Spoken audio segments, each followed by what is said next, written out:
किनी राम्रै छु म मन किनी धानी इसारा बुझन उठले न भनी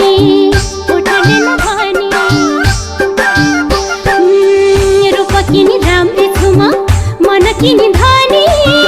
इसारा बुझन उठले न भनी अहिले यस भन्दिए साह्रो पर्ला नि समाजको अगाडि गाह्रो पर्ला नि आई लभ यु तिमीलाई एज भन्देऊ न यार तिमीले त्यति भन्दिए भइहाल्छ नि प्यार